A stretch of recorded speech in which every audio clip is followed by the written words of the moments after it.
Essa semana eu fui buscar minha filha em algum lugar, que eu não lembro qual, e voltando para casa tocou uma música no rádio que eu achei tão linda e ela me explicou um pouco a história da música. A música chama Trem Bala.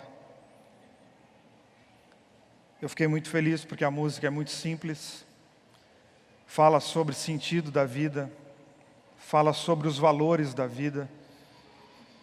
Em meio a tantas músicas que não falam absolutamente nada e que apenas destroem com percepções da própria humanidade, me fez muito bem escutar aquela música na rádio.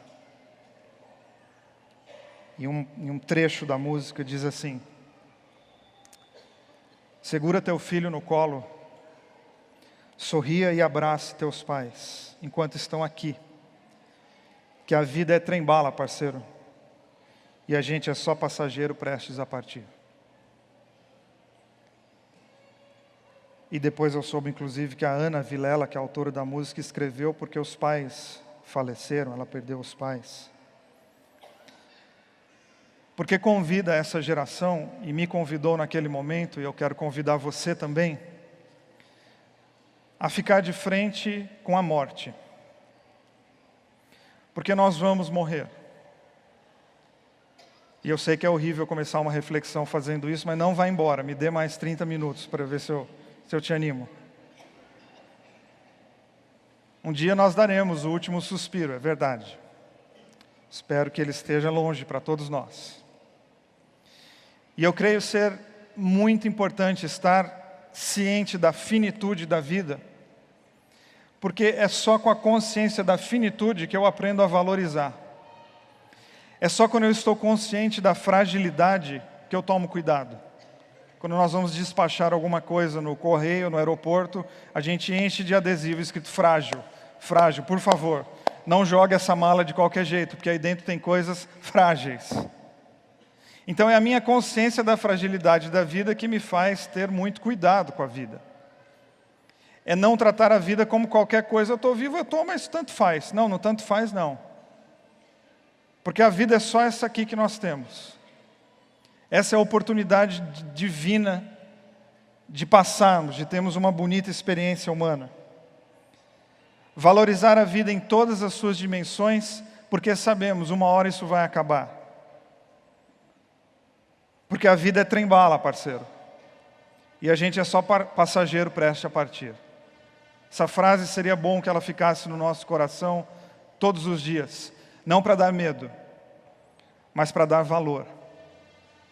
Não para instaurar em nós o pânico, mas para instaurar em nós o quê? O valor do almoço de domingo que você vai ter daqui a pouco com a tua família. Ou para você resgatar esse almoço que você deixou de ter com os teus filhos ou com os teus pais. Porque a vida é trem-bala e uma hora vai acabar. E quando eu tenho consciência da finitude, é o conceito do latim do carpe diem, que o Rubem Alves fez poesia com o carpe diem, quando ele diz assim: colhe a vida como se fosse um fruto maduro que amanhã estará estragado, porque o que você tem é o dia de hoje. É o conceito do Antigo Testamento do maná, que caía todos os dias, e não guarde para amanhã, porque amanhã vai estar estragado. Esse alimento é do dia de hoje, porque o que você tem é o dia de hoje. Viva hoje com toda a intensidade possível, porque o que nós temos é o dia de hoje. Se você não quer nem o Carpe Diem, nem o Antigo Testamento, tem o Renato Russo dizendo que é preciso amar as pessoas como se não houvesse amanhã.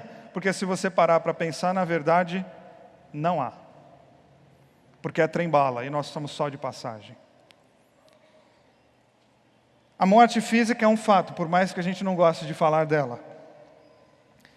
E é também verdade que no percurso da vida, do nascimento até a morte, da estrelinha até a cruz, nós vivemos outras mortes. Nós vivemos outras perdas. Nós vivemos outras coisas extremamente doloridas. E é sobre isso que eu quero falar com você hoje de manhã. Com vocês que estão aqui, com você que está nos acompanhando hoje de manhã pelo YouTube. Porque sonhos nascem, e sonhos também morrem. E sonhos também podem ressuscitar. Os nossos sonhos surgem.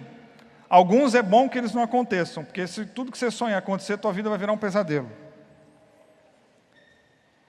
Mas alguns sonhos morrem. Nós podemos ressuscitá-los. nós podemos refazê-los. Nós podemos lutar para que eles se tornem realidade, para que eles venham à vida. Viver é bom? É, mas a vida também maltrata. Por que nós passamos por mortes enquanto estamos vivos? Porque a vida tem seus encantos, mas ela também tem os seus horrores. Por que eu tenho sensações de morte enquanto estou vivo? Ora, porque a vida existe a poesia, a pintura do artístico, a música, o sorriso da criança. Mas a vida também tem a agressão, a vida também tem o descaso, a vida também tem a indiferença, a vida também tem a violência, a vida também tem a traição. Tudo isso compõe a nossa existência. E esses elementos, nós precisamos ficar de frente com eles, para quê? Para não ficarmos iludidos e morrermos abraçados em frases de efeito. Por vezes a vida apresenta a sua face cruel e nós não morremos fisicamente, mas deixamos de acreditar. Não deixa de ser uma morte. Nós continuamos existindo, mas não necessariamente continuamos vivendo. Há situações que vêm e que nos matam. E quando isso acontece, nós passamos somente a sobreviver. Somente a existir e não mais viver. Fiz um vídeo sobre existir e viver e correu pelo WhatsApp por aí, que eu falo exatamente isso. Qual a diferença de viver e existir? Existir não foi opção tua, você nasceu, você está aqui. Viver é uma opção tua, é uma decisão tua, tem a ver com quais decisões você vai fazer. Isso é viver. Porque existem pessoas que não existem mais, porque já morreram, mas elas continuam vivendo dentro de nós. Então a questão é, você quer existir ou você quer viver? Existir, repito, não é uma opção tua, você nasceu, você nem pediu para isso, você está aqui hoje. E viver é o que você vai fazer com a tua existência. Porque nós corremos sim o risco de passar a vida e não viver, somente existir. Tem a ver com o quê? Com as escolhas que eu faço. Tem a ver com o quê? Com os sentidos que eu resolvi dar para a minha vida. Que certa vez perguntaram para o Dalai Lama assim: o que mais te surpreende na humanidade? Ele respondeu assim: o que mais me surpreende? Os homens, as pessoas. Por quê? Porque eles perdem a saúde para juntar dinheiro. E depois eles perdem o dinheiro para recuperar a saúde. E por pensarem ansiosamente no futuro, esquecem do presente de tal forma que acabam por não viver o presente nem o futuro. E vivem como se nunca fossem morrer. E morrem como se nunca tivessem vivido. Está aí uma frase que eu queria que fosse minha. Queria que esse parágrafo tivesse sido ideia minha. Porque o que surpreende na humanidade? A humanidade. Porque vive como se nunca fosse morrer, e alguns morrem como se nunca tivessem vivido. Porque passam a vida juntando dinheiro para cuidar da saúde, e depois gastam todo o dinheiro para recuperar a saúde que eles perderam, correndo atrás do dinheiro. Quem são esses? Somos nós. Nós não, né? Eu sempre digo, esse é o pessoal que não veio, a gente não.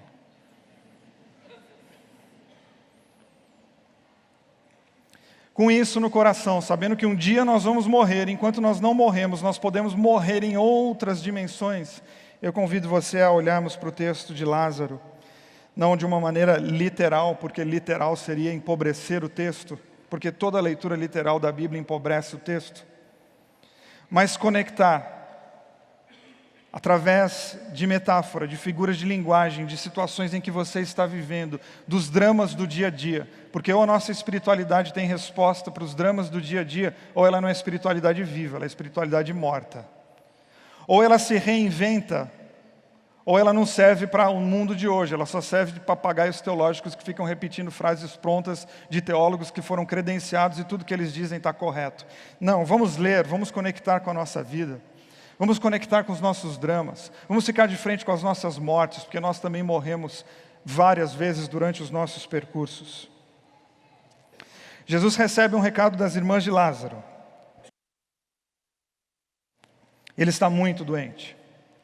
E Jesus não vai ao encontro delas no mesmo dia. Ele chega lá 4 dias depois. E quando ele chega, Lázaro está morto, cheirando mal, como diz o texto que nós lemos. Então o clima não é bom. As coisas não estão para festa. Jesus não chega e quando ele chega elas falam, que bom que o senhor chegou. Elas já chegam com o dedo na cara, irmão, tem relógio? O senhor está atrasado. A gente mandou o WhatsApp faz 4 dias. Você viu lá que estava com o tique azul e nem respondeu. Senhor, ele está cheirando mal. Então o clima não está bom, porque há uma tensão entre o povo judeu e Jesus. Há uma tensão entre Jesus e as irmãs de Lázaro. Há uma tensão entre Jesus e a multidão que está acompanhando a cena, que estão questionando por que é que Jesus não impediu a morte de Lázaro. E Jesus é um barato, porque ele segue, ele tem um caminho e ele segue. As pessoas estão pondo o dedo na cara, estão reclamando, chegou atrasado, onde é que o senhor estava, por que é que o senhor não veio? Ele segue. Ele segue para diante do túmulo, ele ora a Deus e manda que a pedra seja retirada. E depois ele tira o Lázaro de lá? Não, ele manda que o Lázaro saia de lá. E depois ele tira as faixas que o Lázaro está enrolado? Não, ele manda que as faixas sejam tiradas de Lázaro. Então, com essa cena de um Deus que chama, de um Deus que convoca, de um Deus que dá ordens, todas elas sempre em favor da vida, eu convido você a pensarmos sobre as mortes que nós vivemos no percurso da nossa vida. Nós estamos numa reunião de adultos, as crianças saíram, os pré-adolescentes saíram, os adolescentes saíram, e aqui nós estamos num grupo de pessoas que já se deparou com a face cruel da vida. Se nós fôssemos fazer aqui hoje de manhã uma repartição de problemas, nós ficaríamos aqui até o mês que vem, só com esse grupo, falando de quais dores você já enfrentou, quais mortes você já teve que encarar, quantos sonhos você já disse, não dá. Então a primeira coisa que quero pontuar com você é que a acomodação pode matar.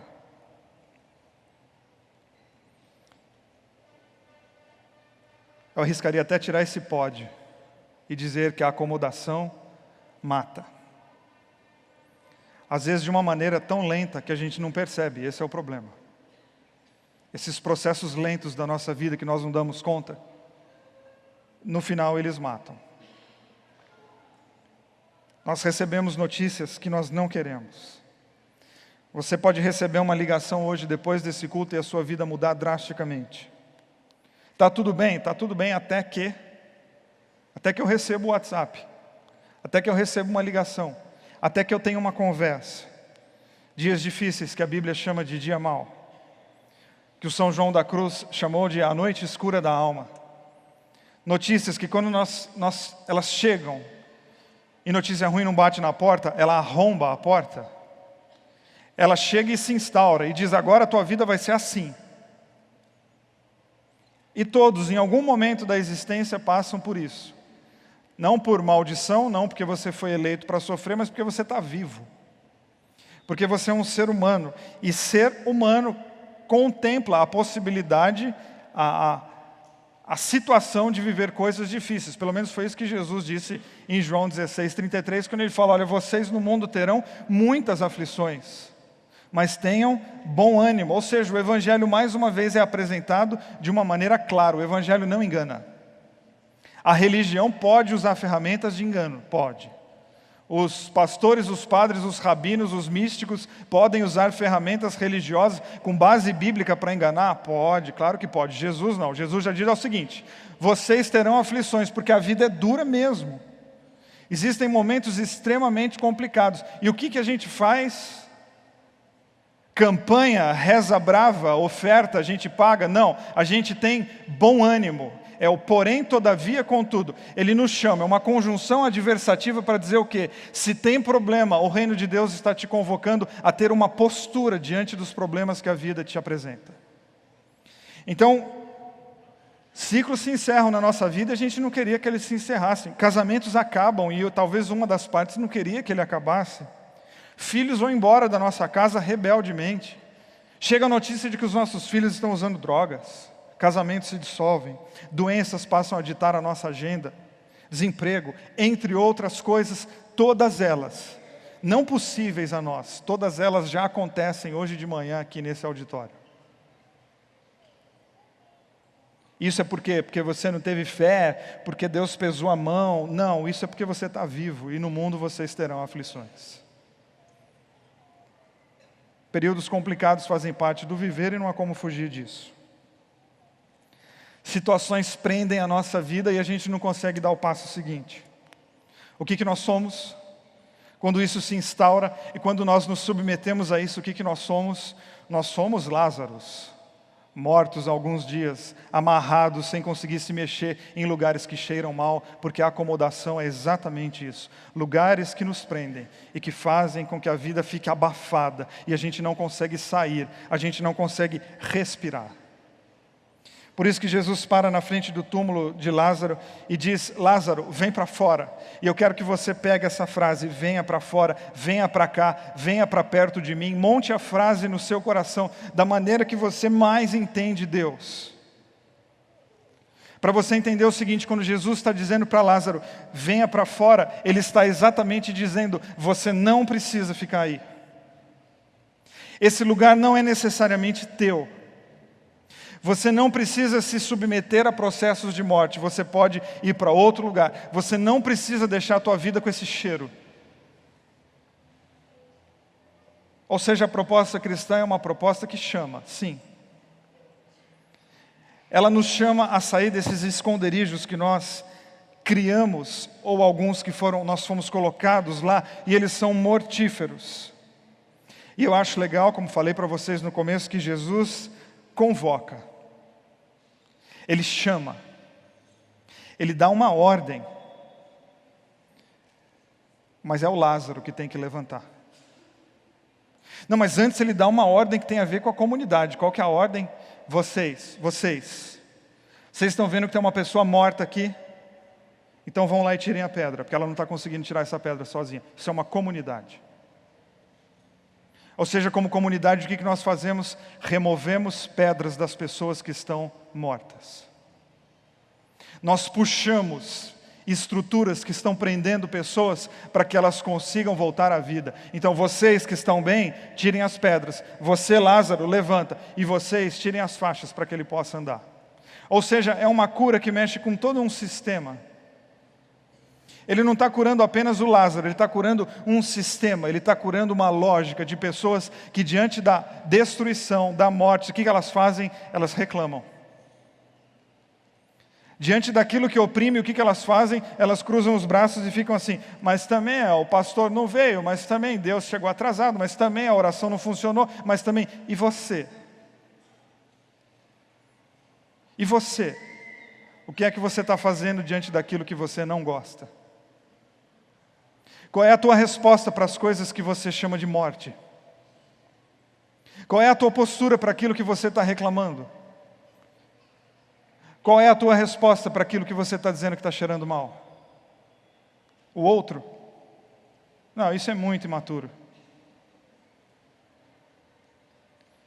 Porque uma das grandes características da nossa vida madura é exatamente parar de ficar falando o outro. Não, mas é porque o fulano... Não, mas é porque o Beltrano, porque se você quiser, você vai sempre arranjar alguém para ser responsável pela maneira como você está. Aí eu te pergunto, você quer arranjar culpados ou você quer viver uma cura? Você quer encontrar responsáveis ou você quer mudar a tua história de vida? E as pessoas começam a questionar Jesus, por que ele não veio, que ele está atrasado e começou a dar errado, ou seja, a culpa é dele. E Jesus não entra nesse embate de responsabilidade, o que é, o que não é. Ele simplesmente coloca no coração das pessoas o seguinte: escuta, vamos se mexer para essa vida mudar. Vamos fazer alguma coisa, cada um faz a tua parte aqui. Eu vou fazer a minha, vocês vão fazer a de vocês e o Lázaro vai fazer a dele. Mas todo mundo vai se mudar, todo mundo vai se mexer, todo mundo vai mudar de lugar. Porque vocês estão no lugar que vocês estão, já está provado que é o seguinte: passaram-se 4 dias. Vocês não perceberam ainda que ao não fazer nada, os dias vão passando e a morte só vai aumentando a sua potência e o cheiro vai tomando conta dos lugares? Ele morreu um dia, morreu, e agora? Lá, morreu, e agora? Morreu o segundo dia, e morreu o terceiro dia, e morreu o quinto e o sexto dia. E esse casamento morreu? Morreu, mas é porque o Eliel, que é o pastor dos casais, não veio. E vocês foram lá falar com ele? Também não. Então ele tem que ser pastor e vidente. Não, esse processo não deu, por quê? Porque o Ricardo não pregou o que eu estava precisando exatamente. E você expressou para alguém o que você estava precisando exatamente? Então é sempre no outro. E Jesus está de alguma maneira dizendo assim, escuta, mude a sua maneira de pensar, porque do jeito que vocês estão, a morte já ganhou. Ela está há 4 dias na frente. Vocês vão esperar mais quanto tempo para mudar de postura, para mudar de ideia? Ou seja, Jesus autoriza a libertação de Lázaro. Mas levantar e andar é responsabilidade do Lázaro e das pessoas que estão do lado dele. Porque Deus não vai fazer nada que seja tua responsabilidade, assim como Ele não vai permitir que você faça nada sozinho. Ou seja, é parceria e humanidade, responsabilidade, para sermos seres humanos, que dão conta dos processos pesados da vida, sabendo que nós temos um Emanuel, o Deus conosco, o Deus que atravessa conosco os vales sombrios e as noites escuras da alma. Jesus chama Lázaro e proporciona a experiência da ressurreição. E o conceito cristão da ressurreição pode ter outro olhar, que não é somente a vida depois da morte, mas é a ressurreição de coisas que você perdeu e você pode resgatar. Ou mais, é resgatar o sonhador. Porque quando morre um sonho, é tristeza. Mas quando morre um sonhador, é tragédia. E Jesus não quer só curar os teus sonhos, Ele quer curar o teu coração, para você continuar sonhando. Então talvez aquele sonho morreu, mas se o teu coração, seu coração sonhador for ressuscitado, outros sonhos virão, outras possibilidades surgirão. E vamos combinar, às vezes é difícil acreditar que a gente vai voltar a sonhar. Pois Jesus quer promover a ressurreição dos vivos. É a ressurreição de quem está com o coração ainda bombeando, mas que morreram por alguma razão e estão perambulando por aí. E Jesus está dizendo, vem para fora. Sai desse lugar. Que lugar é esse? Talvez seja a tua teologia, que você precisa sair. Não, mas eu fui criado nisso há 40 anos. E daí? E daí que você foi criado há 40 anos? Por que você não pode ser outra coisa? Você é a mesma pessoa há 40 anos? Talvez sejam os seus princípios, os seus dogmas, as suas doutrinas. É isso que está cheirando mal e te prendendo. Deixa isso para lá. Porque tem um Deus te chamando para sair desse lugar. Talvez seja a sua vitimização. Sabe a mania que algumas pessoas têm de estar sempre, não, mas está ruim, está ruim. Porque tem gente que só está bom quando está ruim. E se uma hora ficar bom, ela fala, não, aí não, porque eu não tenho mais o que fazer da vida. Estou há 20 anos reclamando, como é que você resolve esse problema? Para mim eu não posso mais reclamar. E Jesus está dizendo, sai desse lugar, é impossível viver assim. Talvez seja culpa. Inclusive hoje à noite eu vou pregar sobre medo e culpa. Você conhece alguém que, abre um parênteses aqui, momento merchandising do culto da noite. Se você conhece alguém que foi ferido pela religião, inclusive, traz ele aqui hoje à noite. Talvez seja amargura e tantos outros sentimentos danosos que nos prendem numa câmara de gás mortífera e a gente fica lá. Toma cuidado, parceiro, porque a vida é trem-bala. E pode ser que os dias passem mais rápido do que você imaginou. E o resumo da tua história é ficar preso num lugar que cheira mal. É isso que você quer?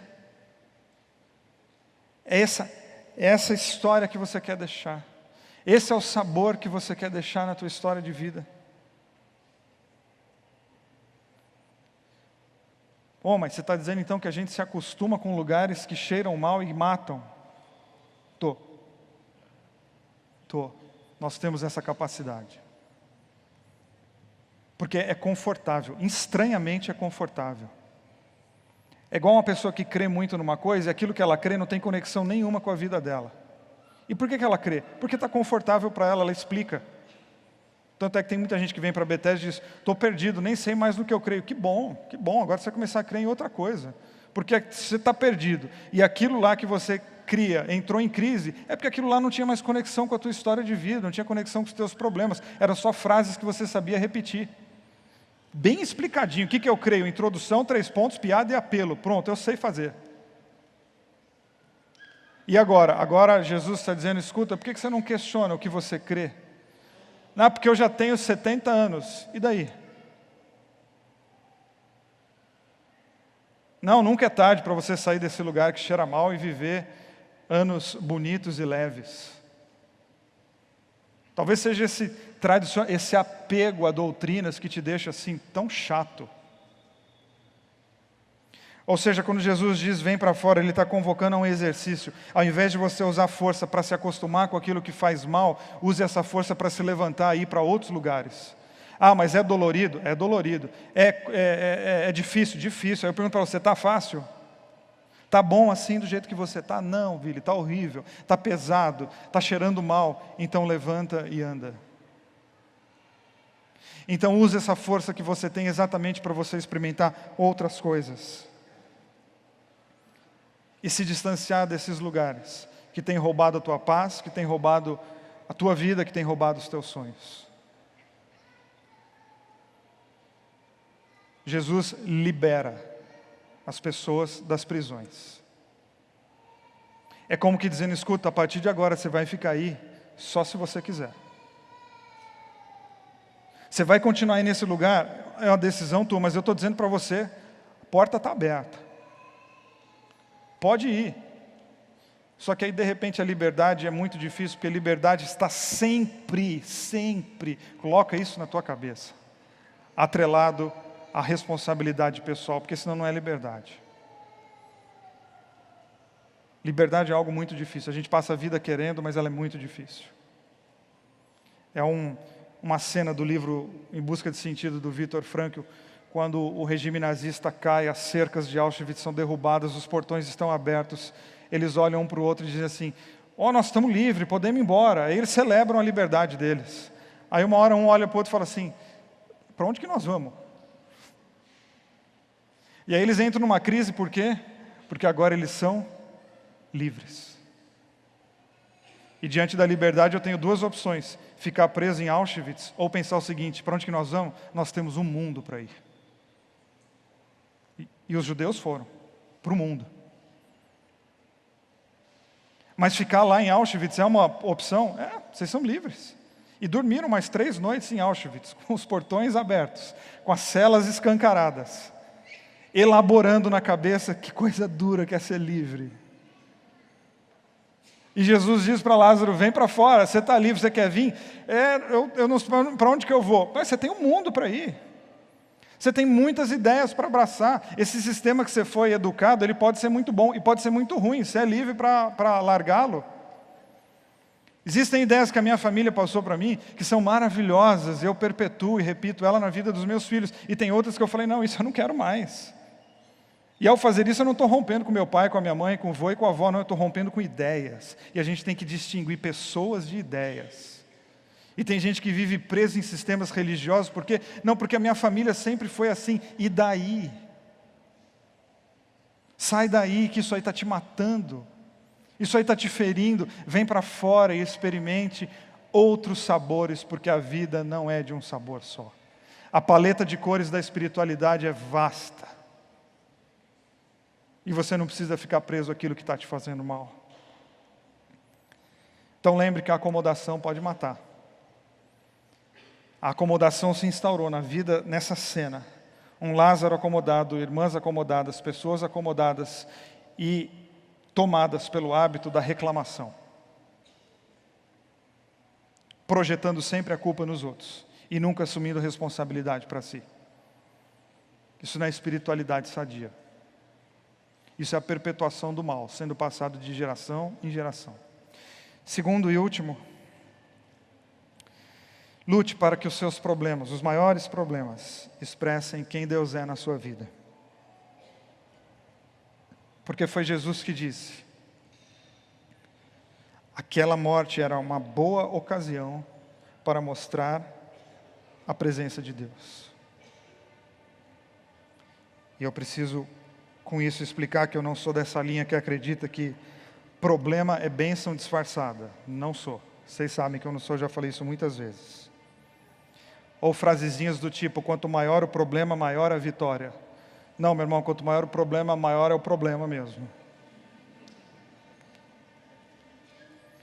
Isso é neurolinguística gospel,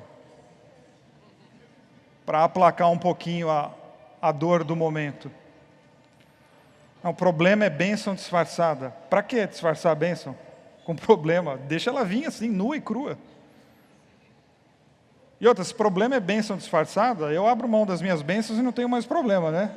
Então, a gente faz um acordo com o juiz aqui e fala: ó, não me dá nada, me deixa neutro. Mas, porém, todavia, eu não acredito que um problema é bom. Mas acredito que um problema pode gerar coisas boas. E o que determina isso não é o problema, o que determina isso é você. Dias difíceis podem ser dias de testemunhar os valores do reino de Deus. Podem, mas quem determina isso? O problema? Os valores do reino? Não, você. O problema existe, os valores do reino também. Você está entre eles, qual é a tua resposta? Doença não é bom? Não, claro que não. Mas nas doenças eu posso gerar coisas boas e bonitas e valiosas para as pessoas que estão ao meu redor. Eu posso. E eu vivi isso muito com a minha mãe. Minha mãe cuidou do meu pai durante 9 anos com mal de Alzheimer. Meu pai teve mal de Alzheimer com 52 anos de idade. Com 54 anos, meu pai não tinha mais consciência nenhuma de absolutamente nada na vida. Minha mãe era o cérebro dele. Depois que ele foi diagnosticado com essa doença, minha mãe decidiu ser a memória dele. Não só a memória das necessidades, mas as memórias afetivas. As memórias do coração. As memórias que valem a pena. Por quê? Porque a vida é trem-bala, parceiro. E a gente é só passageiro aqui nessa estrada. Ou seja, eu preciso escolher que tipo de memória que eu quero guardar. E minha mãe viveu cuidando do meu pai com mal de Alzheimer. Segundo ela, as experiências com Deus mais bonitas que ela viveu na vida. Por que o mal de Alzheimer gera isso? Não, porque durante o mal de Alzheimer ela buscou isso. O mal de Alzheimer não gera nada de bom. Mas a minha postura durante o mal de Alzheimer pode gerar. Se não gerou na minha mãe, gerou em mim através dela. Porque ela deixou um exemplo a ser seguido. Depois que ela enterrou meu pai, ela teve câncer. E durante 7 longos anos, ela passou por 2 ou 3 cirurgias e muitas quimioterapias.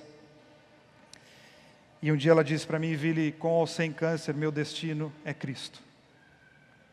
Câncer é bom? Não, de jeito nenhum.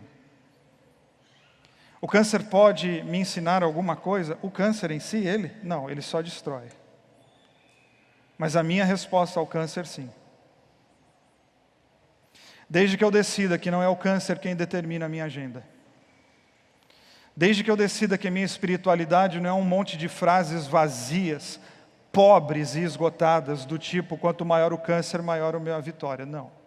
Quanto maior o câncer, maior o meu problema. E quanto maior o meu problema, maior eu quero que seja a minha postura, para que as pessoas que estão vivendo ao meu lado tenham uma resposta bonita, de que mesmo durante as coisas mais difíceis, a gente pode espalhar a vida. Minha mãe morreu, e eu não fico feliz que ela morreu, e eu não recebi bênção nenhuma por causa disso. Não foi bom perder, eu queria que ela estivesse aqui hoje, inclusive, escutando eu pregar. Mas ela me ensinou que o dia mal bate na nossa porta. porque no mundo tereis aflições. E ela teve bom ânimo. Ou seja, minha mãe não tinha, acho que nem coragem de pegar um microfone e falar para uma plateia de 1.500 pessoas. Não, ela fez algo muito maior. Ela viveu aquilo que eu estou falando aqui hoje para vocês e que eu não consigo viver. Ou seja, eu sou a teoria da prática da minha mãe. Eu sou o elemento teórico, minha mãe é o elemento prático. Porque ela não escreveu livro nenhum, eu escrevi. Mas eu escrevi com ela no coração. Porque minha mãe deixou de existir, mas ela jamais vai deixar de viver. Pelo menos dentro de mim, jamais. Por quê? Porque um dia fecharam a pedra e ela estava lá, preparada para ficar morta. E antes de qualquer coisa, eu entendo que ela escutou Jesus dizendo: Vanina, vem para fora, você não precisa ficar aí. Você pode enfrentar o câncer espalhando vida, e ela fez isso. Você pode passar a vida espalhando vida, e ela fez isso. Ou seja, os problemas eles vão bater na minha porta, eu não tenho como controlar isso. A única controle, a única resposta que eu posso dar é a minha postura diante dos problemas que eu vou enfrentar. Então eu posso passar a vida reclamando, eu posso passar a vida vivendo.